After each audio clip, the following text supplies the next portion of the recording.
Right, నమస్తే, welcome to Andhraprabha.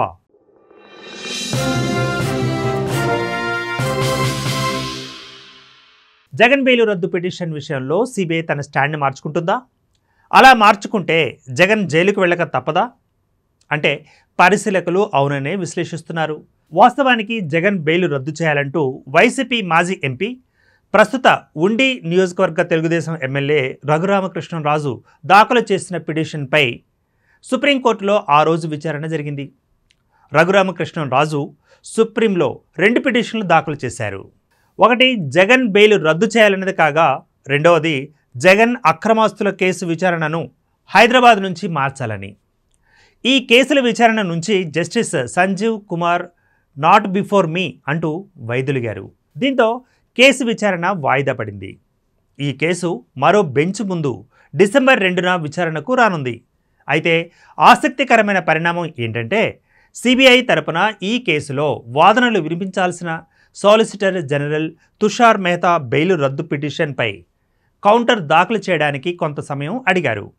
అలా అడగడమే CBI Jagan bail రద్దు విషయంలో ఇంతవరకు మెయింటైన్ చేస్తూ వస్తున్న స్టాండ్ను మార్చుకుంటుందా అన్న అనుమానాలకు తావిస్తోంది. ఎందుకంటే జగన్ సీఎంగా ఉన్నంతకాలం ఆయన బెయిల్ విషయంలో సిబిఐ ఎటువంటి అభ్యంతరాలు వ్యక్తం చేయలేదు. అయితే ఇప్పుడు పరిస్థితి మారిపోయింది. జగన్ సీఎం కాదు, కేవలం పులివెందుల నియోజకవర్గ ఎమ్మెల్యే మాత్రమే. దీంతో ఇప్పటి వరకు జగన్ బెయిల్ విషయంలో అభ్యంతరాలు చెప్పని సిబిఐ ఇప్పుడు వైఖరి మార్చుకొని ఆయన బెయిల్ రద్దు కోరే అవకాశం ఉంది. అలా కాకపోతే కనీసం కేసు రోజువారీ విచారణ కోరే అవకాశం కూడా ఉంది. ఈ రెండింటిలో ఏది జరిగినా జగన్ ఇబ్బందులు పడక తప్పదు. గతంలో జగన్ బెయిల్ విషయంలో సిబిఐ ఎటువంటి అభ్యంతరం చెప్పకపోవడానికి ప్రధాన కారణం ముఖ్యమంత్రి హోదాలో ఉన్న ఆయన దేశం విడిచి పారిపోరన్న గ్యారంటీ, ఇక బెయిల్ షరతులు ఉల్లంఘించరన్న నమ్మకం ఉండేది. అయితే ఇప్పుడు అధికారంలో లేరు కాబట్టి మారిన పరిస్థితులలో సిబిఐ కూడా తన స్టాండ్ మార్చుకునే అవకాశం ఏర్పడింది. అందుకే జగన్కు ఇబ్బందులు తప్పవన్న భావన న్యాయవర్గాలలో ఎదురవుతోంది.